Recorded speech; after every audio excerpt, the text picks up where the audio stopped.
Hello everybody, my name is Lakin. It's my favorite time of the week. It's your favorite time of the week. You know what time it is. It's time to rank this week's manga chapters. Okay, let me put the katana down. I'm going to use it as a cane now. So, we're going to start with Centuria, which did not come out, therefore it's a D tier. Now we're going to talk about Chainsaw Man, which does not come out until Tuesday, but luckily I already know it's a D tier, because you know I'm on that slander agenda. So let's move in to the 4 chapters that I've actually read. And we're going to start with Sakamoto Days. And now we're back to Nagumo and Oki fighting. And I will say, this reads like a very, very classic Sakamoto Days chapter. You've got your kind of slapstick humor. Unfortunately, I feel like this suffers the same problem that basically the rest of Sakamoto Days suffers now. And it's that there's literally no stakes present in this fight at all.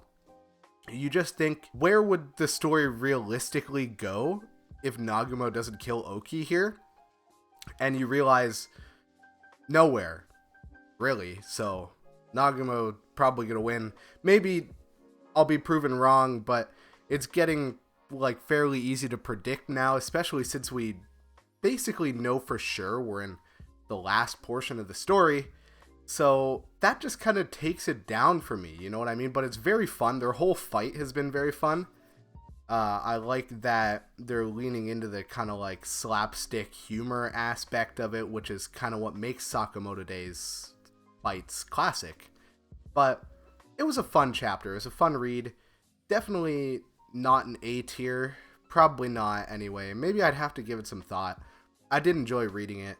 It was a solid chapter. So B is like our solid tier. Anything below that is when you start to get into like not that good territory. And my next take, I might get shit on for this. I really might get shit on for this because I know that Ichi the Witch fans are really crazy about this. Well, I shouldn't say that, but what I mean to say about the Ichi the Witch chapter is that I just don't care. I just really don't care. I don't care about Chrono, I don't care about the girl, I don't really care about the baby. And so for me, when I saw it was going to be a backstory chapter, I just kind of sighed, you know what I mean? I'm like, I don't care about either of these people. Like, I genuinely do not give a shit about what's going on. That's been a problem with the whole arc for me. I don't know, maybe it's just me, maybe I'm just a heartless bastard, and you're going to be like, Lakin, what the hell is wrong with you? But for me, this arc is just really not hitting at all. You probably saw in my review a couple weeks ago, my favorite chapter in this arc was the Descaris chapter, because in that chapter, something happened that I actually cared about. As for the rest of this shit, I genuinely do not care. Like, I realize there's not many characters in this series that I actually like, you know what I mean? I don't really give a fuck about what happens to, like, literally any of them. So, for that reason, personally, I have to put this below Sakamoto Days. That's not really to say, like, it wasn't a terrible chapter, it was serviceable, and obviously they were going to give the backstory on these people at some point, even though I don't feel like the backstory was really needed in this case, especially since all it reveals to us is that, like, Chrono kind of, like, groomed a child, and then, of course, you have a really predictable ending at the end of this, where obviously Chrono uses his time powers to bring her back after she got stabbed, which is so predictable. I predicted it last week. You could go back and check. So I just wasn't a fan of that. Predictable ending, and the whole chapter just felt like just a waste of a chapter, really. You could call me a hater. I just didn't enjoy it. Maybe this manga is not for me. Maybe this is like I'm consuming some peak shonen like Modulo and Kagurabachi every week. And so when I read something like Ichi the Witch, which reads like kind of generic shonen, I kind of imagine this is a little bit what it was like reading like Naruto week to week. Reading that, it's kind of just like, damn, you know? Makes me realize how good we got it. But maybe, I still think Ichi the Witch is probably, it's going to be a solid manga once it's complete, but reading it week by week has really just been brutal in some cases, to be honest. I didn't even enjoy it that much when I was catching up. Wow, sorry, I sound like such a hater right now. I promise you, I do like this manga. Like, I like this manga. It's not terrible. It's a good manga. But it just does not move me. It simply doesn't. I'm sorry. That's how I feel. You're not going to be able to change my mind. Now let's talk about the 2 S tier chapters of the week. I've been joking with my friends saying that you guys are going to start getting on my case for putting Modulo and Kagurabachi at S tier every week. But I'm sorry. That's just fucking how it is. Like, these, if you want me to stop putting them in S tier, they need to stop making S tier chapters, because these 2 chapters are genuinely insane. I think this might be probably one of the best chapters in Kagurabachi.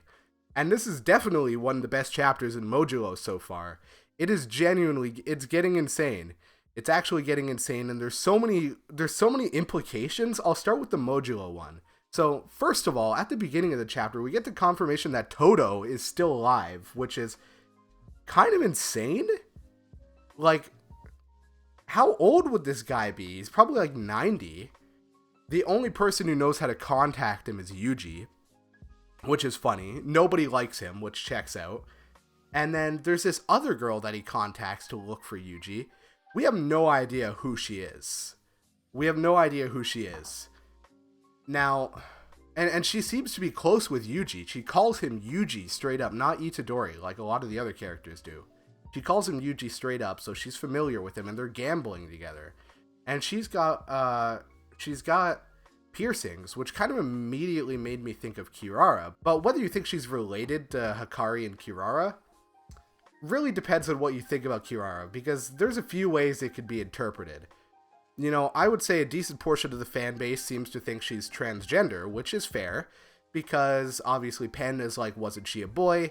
And we have that drawing of her from junior high, in which she's, you know, at least looks like a boy. But obviously there's the other interpretation. You have to keep in mind, we're dealing with a Japanese author, and they're not exactly famously liberal kind of people. So the other interpretation is that Gege meant for her to be like a tomboy. She looked like a boy in junior high. That's why Panda said that, but actually she was just a boyish girl. And that interpretation is kind of explicitly backed up by the fact that Hikari says he doesn't like guys. So whichever you want to believe, this could be Hikari and Kirara's grandchild if you are going with the second interpretation. Of course, if you're going with the first one, it's impossible. Me, personally, I don't really have any opinion on the subject. I really think it could go either way, because like I said, there is genuinely, you know, solid evidence for either interpretation, and maybe that's intentional. But I'm going on a massive side rant here. So, going into this chapter, we have Yuji. He's talking to this guy who, honestly, I can't remember his name, but he's kind of important. Well, he's not really that important, but he's kind of important. And he's like, "What the hell are you doing, Yuji?" And Yuji goes on a rant. He's like, "Oh, I'm so sad and lonely. My life is miserable." And one of the people he doesn't body is this girl. Nope. It would be over here, right? That's where I'm putting the visuals. And I've got some thoughts about her. I think she's got to be pretty important somehow. She's probably Megumi's grandchild. You know, you can see the resemblance to like Megumi and Hana. I personally feel. And I feel like there's a reason Yuji didn't attack her. He knows who she is. But, you know, we'll see. And then we go back to Tsurugi versus Maru, where Tsurugi pulls out some bullshit binding vow. He like powers himself up. He gets Maki's sword. What the hell is going on? Suddenly Rika's just chill with him. He's like, "Thanks, Rika." She's like, "No problem, kid." I'm just like, what the fuck is... Like, I have no clue what's going on here. We're going to learn more about it next chapter. Meanwhile, Dabura learns curse technique reversal, and he realizes that this is his one and only chance to obliterate Maharaga. So I'm assuming, you know, unless if he learns domain expansion next, the reason this fight is cut off is probably because Maharaga is going to die next chapter, especially since Yuji is in play. So that's going to leave Yuji to interfere somehow. This is just my going prediction on the matter. We see Yuji use dismantle as well. You get these 2 explosions. One of them seems to be from Tsurugi. The other seems to be from Yuji's dismantle, which if his dismantle is that big, what the hell? Like, he's mastered it more than Sukuna did at this point, which I guess would check out because we don't really know how long Sukuna lived. So Yuji might have actually been alive longer than he was at this point. But I don't know. There's just a lot to think about. There's a lot to think about with every Modulo chapter, and there's a lot of theorizing to be done. I'm just going to cut myself off before I talk about it too much, because we've also got a lot to talk about in the Kagurabachi chapter. But to finish off, I'll throw out my theories, as I always do. I think, first of all, Nagumo's going to kill Oki. Chrono is going to sacrifice himself, as we've literally all been predicting. It's like possibly the most predictable thing ever. It's so predictable, in fact, that I hope it doesn't happen. And in Modulo, I think Dabura is going to kill Mahoraga next chapter. I don't think Maru is actually dead. I think that's just a fake out. He's probably going to be gravely injured, though. And I think Yuji is going to get involved properly, because he said, if Senpai's grandkid loses, I'll get involved. So I think now's the time. And now Kagurabachi. Samura still is not dead. I've been pushing this agenda for so long. I even put like a chapter limit on his life. But, you know, as we know, with shonen, people do not just randomly die in one chapter. It's going to be a little bit drawn out. And now it seems like it's getting drawn out at least one more chapter. It seems like it's pretty explicitly stated that he's going to die this chapter. So Chihiro is still alive. Shiba has saved everyone. So we know everyone's alive. The Magatsumi was countered. And now we've got Samura going toe-to-toe with the Sword Saint. Literally just stripped down to the basics. They're just going sword to sword. Samura explains, listen, bro, you gotta believe in Chihiro. He's gonna whip your ass. Chihiro's watching this whole fight going down, quote-unquote, burning it into his memory so he can, you know, so he can remember how to defeat Soga in the future. And Shiba's like, Chihiro, we gotta get out of here. Listen, I think there are a lot of theories floating around. There's so many people that think Samura is going to die that there's been kind of counter theorists that are saying they think the Tobimune is going to break and he's going to be incapacitated and survive. I think that could work.